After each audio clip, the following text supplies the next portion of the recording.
Oi, pessoas, tudo bem com vocês? Eu espero que sim, eu sou a Gabi, sejam muito bem-vindas, muito bem-vindos ao canal Uhul. E no vídeo de hoje eu vou fazer um react que vocês me pedem há um tempo, desde a primeira vez que eu falei de budismo em Jujutsu Kaisen. E o nome do vídeo é Budismo em Jujutsu Kaisen, do Aizen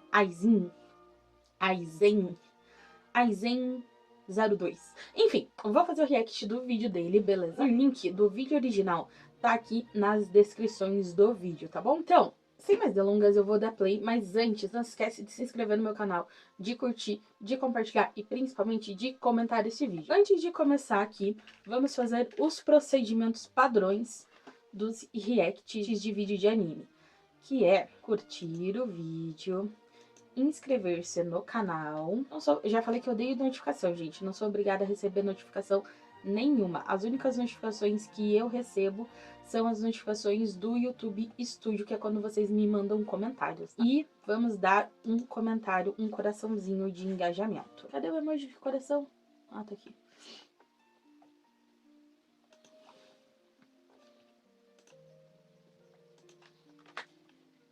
Comentar. Então, todos prontos? Eu vou dar play. Só que, tá vendo aqui que tá começando com uma propaganda do Project Z? Vai lá no canal do Aizen, entra na descrição do vídeo e vai ver a propaganda dele. Porque eu vou cortar pra vocês aqui pra pular, porque eu não vou ficar fazendo propaganda de graça também, né? Também vocês de me seguirem lá no Instagram. Sigam ele lá. Na descrição, tá aparecendo um arroba aí na tela. O que mais de recadinho? Ah, o vídeo tá recheado de pronúncias erradas, tá? Porque são pronúncias de nomes todos, porra, indianos, chineses, japoneses e blá blá blá. E eu não tenho domínio dessas línguas. Então eu sou horrível. Vocês sabem que eu sou horrível na pronúncia, né? Então, enfim, vamos pro vídeo. Mais ou menos uns 11 meses atrás eu fiz nesse canal um vídeo falando sobre Jujutsu Kaisen e elementos religiosos do mangá. Dessa vez vamos atualizar com mais elementos e deixar as explicações mais entendíveis. O primeiro elemento que eu gostaria de comentar são os sinais de mão. No vídeo falando sobre Naruto eu cito isso, mas aqui eu irei novamente explicar as origens. Cada expansão de domínio na série tem um formato de mão diferente. Esse sinal é chamado de mudra, e cada um deles, quando analisados em Não é só em Naruto que tem também, tem o Enshonbotai, o Fire Force, que eles também têm bastante dos mudas. A referência a Ema, o muito conhecido por vocês, Rei do Inferno. Esse é o mais fácil porque Ema, ou Emadaio, como conhecemos em outros animes como Dragon Ball, é uma das divindades mais conhecidas do Oriente para nós do Ocidente, por conta da enorme variedade de casos famosos em que seu nome é usado. Como já citado por mim, temos Dragon Ball, mas também tem One Piece, a Katana do Zoro, por exemplo, se chama Ema, em Yu Yu Hakusho existe um personagem chamado Ema, que também é uma referência a esse deus, Yakuza, Bleach, até Naruto também usam referências ao mesmo deus. Ema, em sua versão original, Yama, era originalmente um humano, e a mesma coisa vale para o personagem do Sukuna. Inclusive, o personagem do Sukuna não veio do nada. Ele é descrito pela primeira vez em Nihon Shoki, um livro japonês que é conhecido como a história oficial mais antiga do Japão. No livro, ele foi descrito como um homem de força desumana com a cabeça de 2 faces e 4 braços. De 8 membros, 4 braços e 4 pernas, respectivamente, que serviam a cada face. Empunhando arcos e espadas, ele atendeu vila após vila na antiga Hida, até que um bravo comandante militar despachado pela corte imperial chamado Takefuro Kuma no Mikoto o derrotou e o expulsou de Hida. O símbolo de Megumi é uma referência a Yakusho Nyorai Rin, ou também conhecido como Buda da Medicina. Aqui, a referência está em um dos Shikigamis de Megumi, porque o Buda da Medicina era protegido por 12 generais celestiais. E por isso que ele...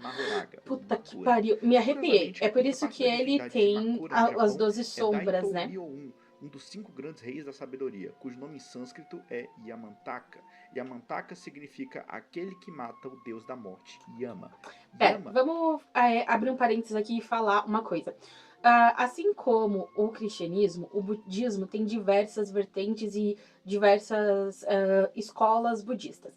Vamos pegar aqui, cristianismo. Nós temos o catolicismo e nós temos as religiões protestantes. Religiões protestantes é o que a gente entende por evangélicos aqui no Brasil. Dentro da vertente católica, nós temos diversas igrejas católicas. Igreja católica anglicana, igreja católica apostólica romana, igreja católica ucraniana, esse tipo de coisa. Dentro do protestantismo, nós também temos diversas linhagens religiosas, né? Diversas linhagens protestantes, como por exemplo a Assembleia de Deus, a Igreja do Sétimo Dia, a congregação cristã, que daí as mulheres... Cara, congregação cristã do Brasil é uma parada muito bizarra.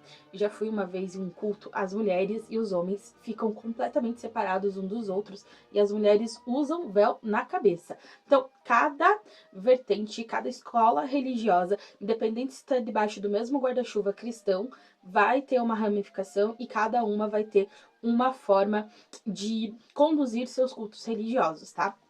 No budismo, também é assim, nós temos o guarda-chuva budismo, e daí se divide nas duas principais, que eu vou ler aqui. É a Theravada, que é a escola budista mais antiga que se tem, a mais tradicional, mais antiga, que vem lá dos confins da Índia, e daí nós temos a Mahayana, que foi criada aí por pessoas leigas, pessoas comuns, que faz parte dessa escola. O budismo tibetano, o budismo zen, o budismo terra pura, entre outras linhagens, tá?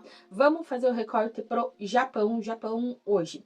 Eu falei do budismo Nichiren, e ela é uma das 3 escolas budistas que existem hoje no Japão, que é Nichiren ou Tiantai, a Terra Pura e a Zenchan. Essas são as escolas hoje, 2023, que existem lá no Japão, tá?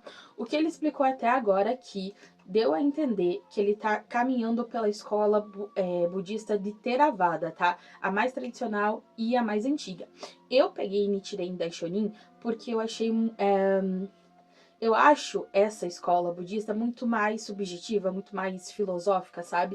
Não tanto de simbolismos, como ele mostrou aqui, os sinais de mão, ou então as divindades sendo incorporadas nos próprios personagens. Mas vamos lembrar que tudo é budismo, tudo tá embaixo do chapéu do budismo, tá? Como dito anteriormente no vídeo, também é conhecido como Ema. Se você se lembra, qual era o personagem que tinha a expansão de domínio associada a Ema? Por isso que o Sukuna é tão obcecado pelo Fushiguro, né? Indicando que o Megumi será quem vai derrotar Sukuna no futuro, usando esse Talvez. Shikigami? Impossível dizer no momento. Mas toda a tradição aqui apenas adiciona mais a conexão que já é muito forte entre Sukuna e o Megumi Fushiguro. E para quem acompanha o mangá, sabe que essa conexão é bem forte. Aproveitando que eu tô falando do Mahoraga, vamos dissecar a criatura como um todo. Apesar do nome em português ter sido traduzido como Divino General e Moral da Espada de 8 Cabos Mahoraga, eu vou me ater ao nome em inglês da criatura, que é Eight-Handed Sword Divergent Scylla Divine General Mahoraga. Começando do começo, o nome da criatura começa com Espada de 8 Cabos. Essa é uma referência a um dos 10 tesouros sagrados. Como o próprio nome diz, eles são tesouros que, como descritos no Sendaku Honji, foram passados do ancestral celestial para também já apareceu no anime. Lembrando, esse vídeo tá cheio de pronúncia errada, mas o nome está aparecendo na tela. A espada se chama Yatsuka no Tsurugi, e é dela que vem a primeira parte do nome do Shikigami. Antes de continuar a falar sobre o nome da criatura, precisamos observar o visual dela. Essa roda na cabeça do Mahoraga não é à toa, ela é o Dharma Chakra, a roda da lei e da ordem cósmica, o símbolo mais antigo do budismo. A quantidade de raios ajuda a definir o que a roda significa. Essa que eu citei, de 8 raios, chamada Dharma Chakra, se representa o caminho óctuplo. O caminho óctuplo consiste em a compreensão correta, o pensamento correto, a fala correta, a ação correta, o meio de vida correto, o esforço correto, a consciência correta e a concentração correta. A roda, como o próprio Sukuna fala, representa a harmonia e completude, e ele até cria conexões entre a roda e os 10 tesouros sagrados. Mas voltando. Divergente Scylla. Divergente, era isso que eu queria falar. Tá, vamos deixar ele explicar. Na moralidade, ele fala sobre um meio de vida correto. Lembra do caminho óctuplo? Pois é.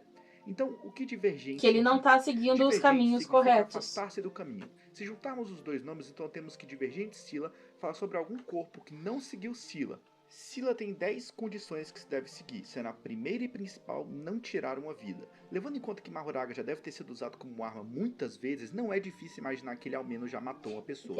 Por isso ele aqui tá parecendo uma forma Berserk, né? Já foi explicado algumas vezes no vídeo. Se refere a um dos guardas do Buda da medicina. Temos uma volta completa no Megumi, mas ainda falta um personagem muito importante. Satoru Gojo. Ele não só é uma espécie de Buda no universo de Jujutsu por ter alcançado uma iluminação, entre aspas, como desde seu nascimento era referência, como aquela que faz a balança do mundo Sakurai, blá blá blá. A gente vai falar disso um pouco mais pra frente no vídeo, enfim. O selo de mão que Gojo faz em sua expansão de domínio é um mudra associado a Teishakuten, ou Sakra. Sakra em sânscrito significa poderoso, mas Sakra também é conhecido com outro nome, Indra. Vamos lembrar lá de Ashura e Indra, tá? Indra É Ashura ou Indra agora? Eu esqueci. Mas Indra, eu acho que é Indra. É aquela ideia do inferno, tá? Mitologia hindu, eles já são hindu basicamente ali do Zeus, Júpiter ou Thor nas mitologias europeias. Deus do trovão, chuva, tempestade e também da guerra, ele é celebrado como um deus herói que derrotou um símbolo do grande mal, o Asura Vrika. A Asura, palavra Asura. Asura significa Asura é o antideus. inferno Indra e o também Indra é ajudou o Arjuna, que é o principal que é herói do sagrado. épico Mahabharata, considerado o maior poema épico já escrito. Maior não em importância e relevância, mas em tamanho mesmo. Ai, Essas referências são bem claras no personagem do Gojo, já que ele é o homem mais forte de Jujutsu Kaisen, pelo menos até o momento. Mas, curiosamente, no budismo, Sakura também é descrito como uma pessoa que está ao lado de Brahma, ou Bonten, no Japão. Ambos são conhecidos como protetores do budismo. O próprio Brahma é o rei celestial e o principal deus do budismo. Enquanto no hinduísmo Brahma é conhecido como Deus Criador, no budismo ele é conhecido por dominar o reino do renascimento. Eu comento isso aqui porque ainda não vimos qual é a expansão de domínio do Geto, mas eu não me espantaria se ela fosse uma referência a Brahma, já que ele e Gojo também são descritos lado a lado como feiticeiros mais fortes. Mas eu acho que sobre Mudras é basicamente isso. Eu sei que essa porra é um pouco confusa, fica falando, mas se você prestar bastante atenção, faz muito você sentido, consegue dá pra entender casar basicamente com onde as eu quero ideias chegar. do anime, Agora a né? gente vai falar sobre as referências ao Buda em Jujutsu Kaisen. Quem é o Buda? É o Gojo?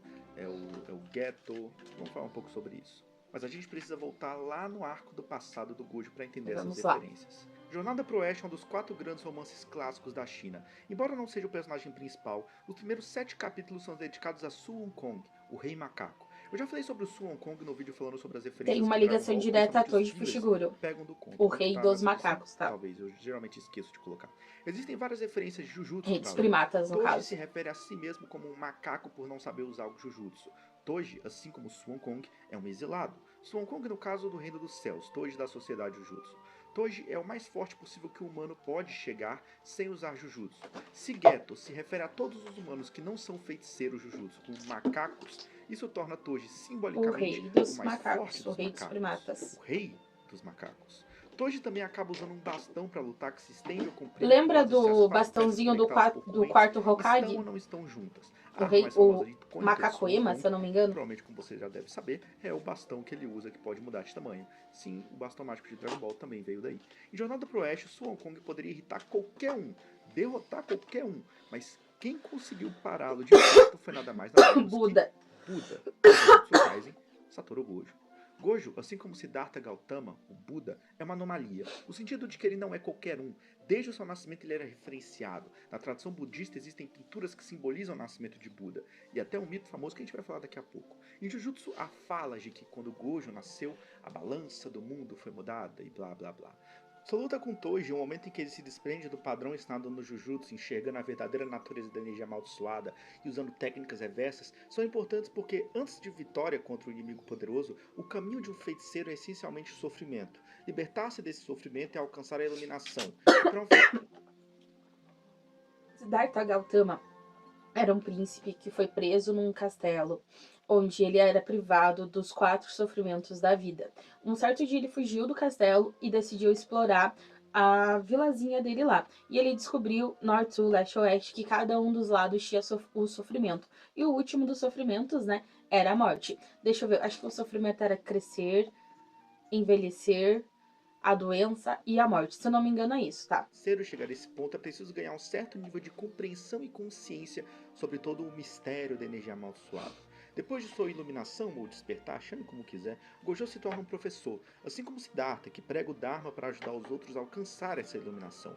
Gojo cuida e ajuda outros feiticeiros a crescerem fortes para libertá-los de seu sofrimento. O mundo é rodeado de mitos. Um deles é o de que Buda, ainda um menino, disse: "Entre o céu e a terra eu sou o mais honrado". Essa frase em Jujutsu Kaisen é usada 2 vezes, e você também pode ver ela sendo usada em Record of Ragnarok. Mas qual é exatamente o problema dela? Essa frase é frequentemente atribuída a Siddhartha Gautama, na verdade nunca foi dita por ele.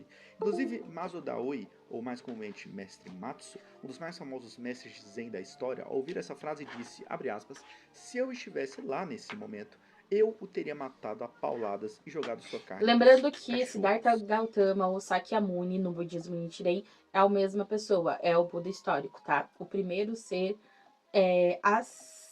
de que se tem notícia se tornar Buda, né?